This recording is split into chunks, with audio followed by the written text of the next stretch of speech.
Hey guys, oh, shoot. I guess it already started.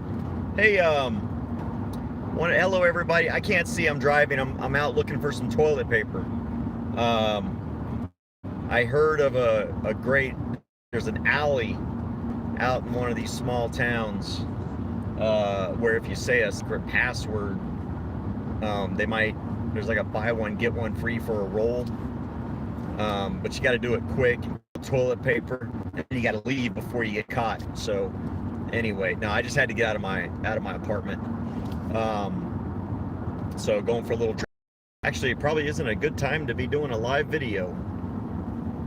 The connection's not super good. Anyway, I'll make it quick then. Hey, so with everything that's going on right now, okay.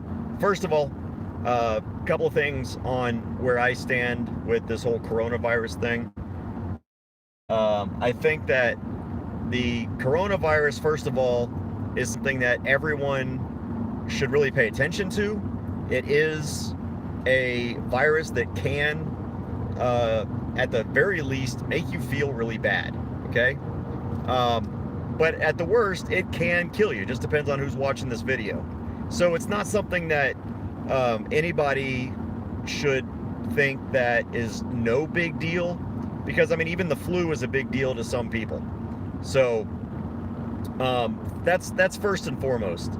So as we are moving forward as a society, just remember that we are dealing with a real virus here, and take the proper precautions. Now, I will say with that our politicians are doing nothing but fear-mongering and making everything worse. And the government is not letting a crisis go to waste, with this whole thing, okay?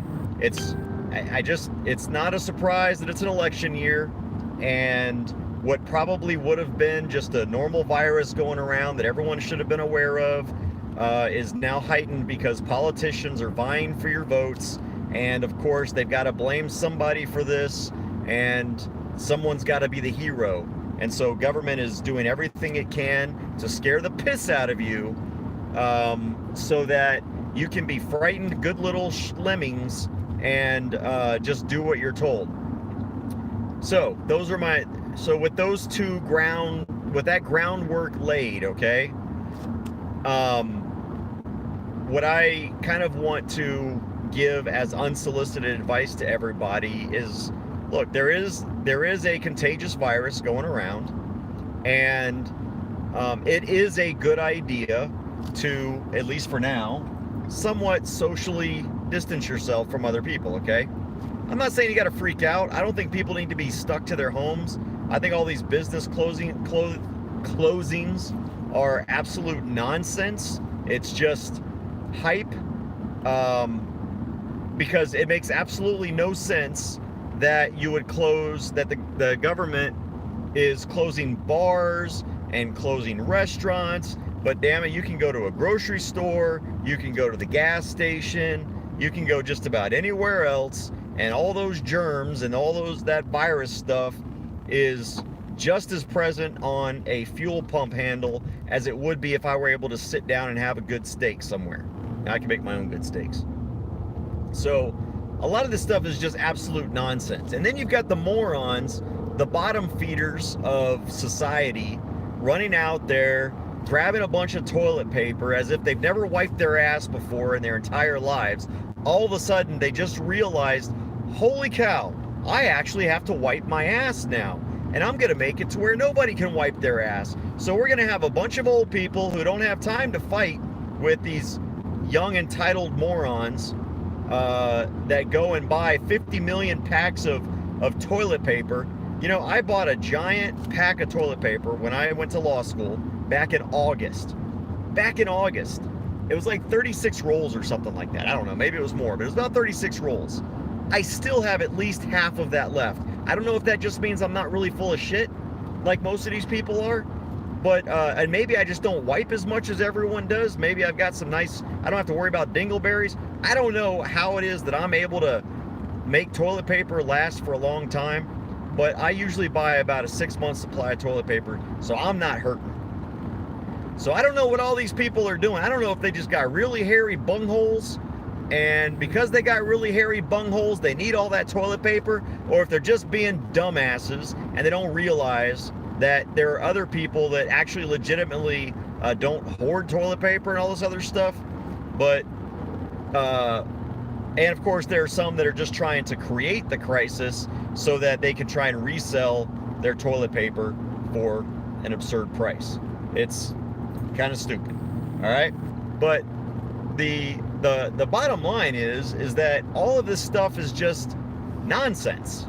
I don't understand why people need toilet paper to begin with, but we just need to be nice to each other. Okay, when you go, you know what your family needs. Okay, if you just go and buy your toilet paper like everybody else, and you buy your water like everybody else, and you buy whatever like everybody else, then everybody's gonna have toilet paper. All right, I just don't quite get it. Are you buying the toilet paper and spraying it with Lysol so that the virus doesn't climb up your bunghole and then get into your sinuses? I don't know what the whole TP thing is and what the problem is for that, but it just boggles my mind. And now you've got government. This is what's pissing me off even more. So because of the idiots out there that are out there hoarding, and the people who actually need to wipe their bums, okay, or whatever, can't get to it. So now, guess what, morons? You bottom-feeding, ignorant surface dwellers. Government is now deciding to do what it shouldn't have to do, and in some places, I think it's Dallas County, they're actually putting limits on how much damn toilet paper you can buy. This is where we are in society right now. Government is telling you how much toilet paper you're allowed to buy. Because some idiots want to go out there and wait until 2 hours before the supermarket opens so they can stand in line and, like little zombies, hover over the toilet paper roll thinking that it's brains. All right? So here's where the spiral happens. Government creates a crisis. The morons in society react to the crisis and then overreact to the crisis. And the government is like, oh crap, we better do something. The idiots are out. The zombies have left the building. So then government cracks down even more. And then people get more desperate. That's the biggest problem also right now, is that the government is creating more problems than it needs to create, because by shutting everything down and putting everyone out of work and affecting everyone's livelihood, eventually, if this keeps going, people are going to start getting desperate. And when people are desperate, the crime rate increases. And when the crime rate increases, one of two things happen. People die, or government gets involved, which is kind of the same thing. When government gets involved, people die. And so government creates this, they think they're doing the right thing, and they create a situation where now people are going to start getting desperate if this keeps going on and on and on. And when people get desperate, that gives government a reason to be even more authoritative and more controlling, which creates more desperation, which creates more crime. And the next thing you know, we're in Bernie Sanders utopia. We're already in Bernie Sanders utopia. Just look, you can't go to eat without government permission. You can't go to the gym without government permission. You can't buy toilet paper unless you buy what the government says you can buy or how many you can buy. This is exactly what they want. Stop being idiots, please. Just live your life. And all this stuff about shutting down gun stores and all that kind of stuff, and ammo and all that junk, it's just, if we just treat each other with respect, ladies and gentlemen, and we just live our lives don't let the government scare you, okay? But you should be cautious, and it is a good idea to refrain from large gatherings and things like that, okay? It's a good idea. That's not wrong. But you should also live your life. Go out and live your life and be friendly with other people. Don't hoard stuff. You know, the time for hoarding is when there's not a crisis. Okay, that I can live for 6 months right now. I've got enough food and supplies. I'm good. Because I prepared ahead of time for a crisis. The time to prepare for a crisis is not when a crisis happens. Okay? And now that there is a crisis, just relax and live your life, be kind to each other, and don't let government win.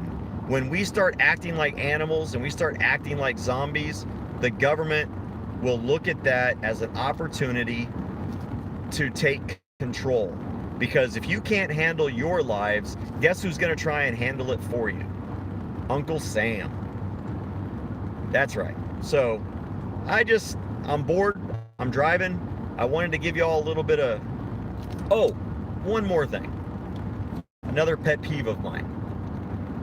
There's a lot of dumbass videos and memes, or not memes, but posts, social media warnings, and hey, a friend of mine knows a friend who heard from a friend that their friend is a well-connected friend of somebody whose uncle works at this giant medical or government black ops think tank. And he says that we're about to have martial law, and then people are sharing videos from 5 years ago. Look at all these tanks and military vehicles. Stop the fear-mongering, folks. If you see stuff like that, investigate it, okay, before you share that stuff, because it freaks everyone out. And like, for example, there's a video going around of military vehicles in New York City. That was from a parade from 5 years ago. There's video of Abrams tanks and Bradley fighting vehicles and other equipment on trains moving through different towns. Ladies and gentlemen, that happens every single month. Those when I was in the military, and it still happens today, when we go to the Joint Readiness Training Center at Fort Polk, Louisiana, or we go to the National Training Center at Fort Irwin, California, or we get ready to deploy, we put our vehicles on a train and we ship them to California or Louisiana or to Houston, where the rail yard is, or somewhere that our vehicles are going to be shipped overseas, okay? So just because you see a bunch of vehicles on the back of a train rolling through your town, it doesn't mean that there's martial law. Now, Maryland right now, I think it's Maryland, the National Guard is doing something. Obviously, I'm not saying don't be alert, but before you share stuff, just think about it. Use your head, please.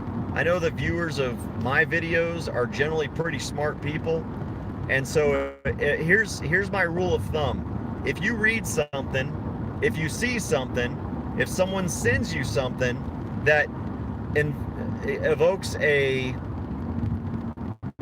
very strong emotion in you, whether that emotion evokes a really strong emotion in you, check it out, okay? Before you share it, verify it. And if all you get is, well, I got this from a friend who got it from a friend who knows a guy, okay, it's probably not that accurate. Use your eyes, use your brains, and all that. So, but be prepared. Just because right now we may not be under martial law, it doesn't mean that it might not happen. But so always be prepared for it. What I will say is, don't panic, prepare. And right now is the time where you should make sure that you've got your magazines loaded, that your guns are clean and serviceable. Do a functions check on them. Make sure you know where they're at. Have a 72-hour bag ready, okay? A 72-hour bag with some medical supplies, some food. You don't necessarily have to have water, but I highly recommend that you get a filter straw or some kind of water purifier filter that you can put in your bag, because that's less weight than carrying around a whole bunch of water, and you can drink straight out of a stream or something. Get yourself a nice filter straw, but definitely be prepared right now. And what I would say is just get all that stuff ready, but don't panic. I don't think you're going to need it anytime soon, but just in case you do. And I think the reason you're going to need it is because people are going to start flipping out, and the government is creating so much desperation and panic that really what you're going to have to worry about are stupid mobs, and then the government will get involved.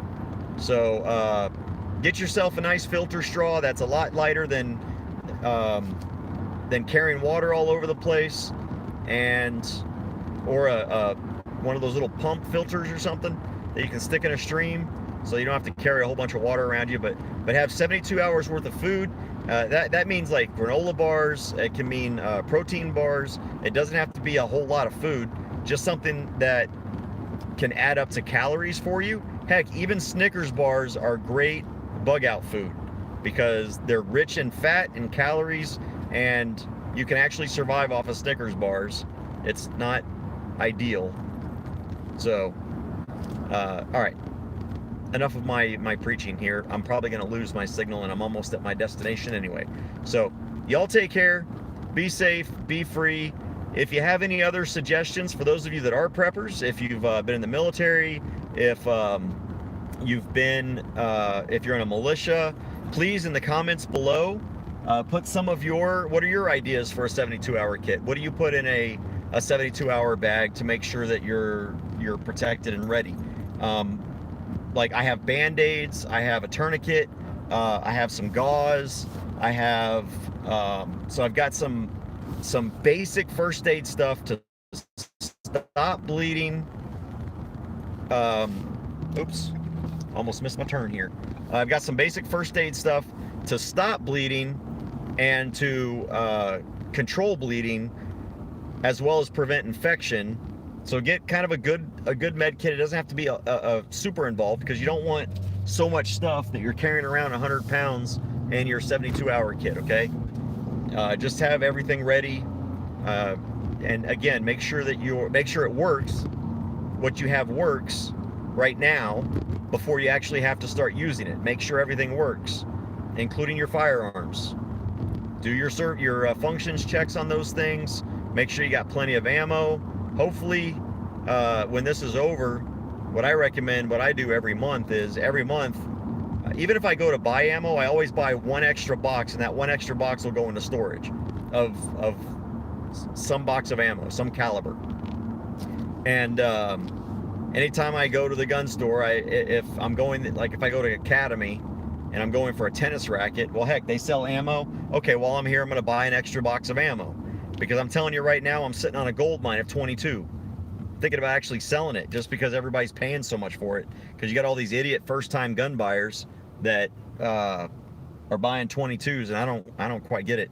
I literally buy 22 ammo just for times like this, so that when liberals start getting nutty, I can fleece them. Anyway, all right, y'all take care. Be safe, be free. Don't forget, put in the comments below what you recommend for a 72-hour kit, and what you recommend for emergency survival for a short term and for a long term. Take care, be safe, be free.